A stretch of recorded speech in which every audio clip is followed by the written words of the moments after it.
പഠിക്കാൻ പോണ വീടില്ലേ? നല്ല വീടാ. ശരിയാ, നല്ല വീട്. പഠിക്കാൻ നല്ല പറ്റുന്ന തോന്നുന്നു. എനിക്ക് ഇഷ്ടമല്ല നിനക്ക് വരുന്നത്. എനിക്ക് വീട്ടിലിരുന്ന് പഠിച്ചാൽ മതി. പക്ഷെ പഠിക്കണ്ടേ? Good evening teacher. Good evening teacher. എല്ലാവർക്കും ഗുഡ് ഈവനിങ്. വന്നിരിക്കും മക്കളെ, ഓരോരുത്തര് ഇൻട്രൊഡ്യൂസ് ചെയ്യാട്ടോ.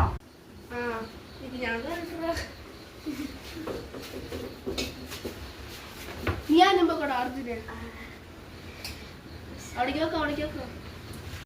ഇൻട്രൊഡ്യൂസ് ചെയ്തോ മോനെ. എന്റെ പേര് അർജുൻ. ഞാൻ പുതുക്കാട് നിന്നാണ് വരുന്നത്. ഇവിടെ അടുത്താണ് എന്റെ അച്ഛനും വീട്ടിലുണ്ട്. അടുത്ത കുട്ടി വന്നോളൂ. മോൻ പറഞ്ഞോളൂ. എന്റെ പേര് രാഹുൽ. ഞാൻ ഈ അമ്പലത്തിൽ വരുന്നു. എന്റെ അച്ഛനമ്മയും, അച്ഛൻ വിദേശത്താണ്, അമ്മ ഒരു ടീച്ചറായിട്ട് ജോലി ചെയ്യണു.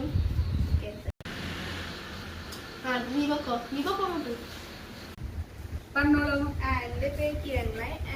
ഞാൻ ഈ അമ്പലത്തിൽ തന്നെ നിൽക്കണം. എന്റെ അമ്മ ഒരു പ്രൊഫസറാണ്. പിന്നെ എന്റെ അച്ഛൻ ഒരു എഞ്ചിനീയറാണ്.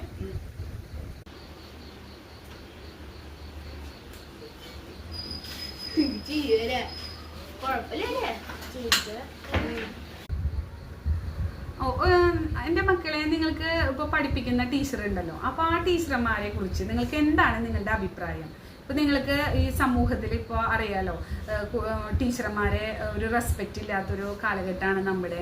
അപ്പോൾ അതിനെ കുറിച്ച് നിങ്ങളുടെ ഓരോരുത്തരുടെ അഭിപ്രായമാണ് എനിക്കറിയുന്നത്. അപ്പൊ ആദ്യം കിരൺമായി പറയൂ.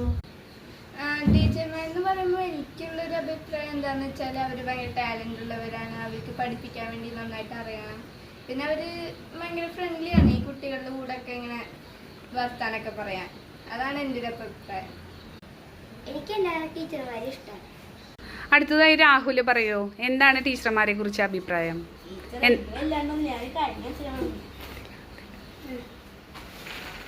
എന്താ പറയോ, ഒരു വിറ്റുണ്ട്. ഞാന് വെറുതെ എഴുതിയ ടീന്ന് വെച്ചാ the enemy always creates hardest exam regularly. അങ്ങനെയൊക്കെ ഞാൻ ഉണ്ടാക്കിയത്. അത് നോക്കട്ടെ, നീ എങ്ങനെ എഴുതിയേക്കണം നോക്കട്ടെ. ഇതാണോ എഴുതിയിരിക്കുന്നേ? ടീച്ചർമാരപ്പം ഇങ്ങനെയാണോ എന്താ എഴുതിയിരിക്കുന്നത്? The enemy always create hardest exam regularly. ഇതാണോ നിന്റെ ടീച്ചറെ കുറിച്ച് നിന്റെ അഭിപ്രായം? അപ്പോൾ രാഹുൽ ആദ്യം തന്നെ ടീച്ചറുടെ സ്പെല്ലിംഗ് പറയൂ. ടീച്ചർ അതൊക്കെ സിമ്പിൾ അല്ലേ? TEACHER.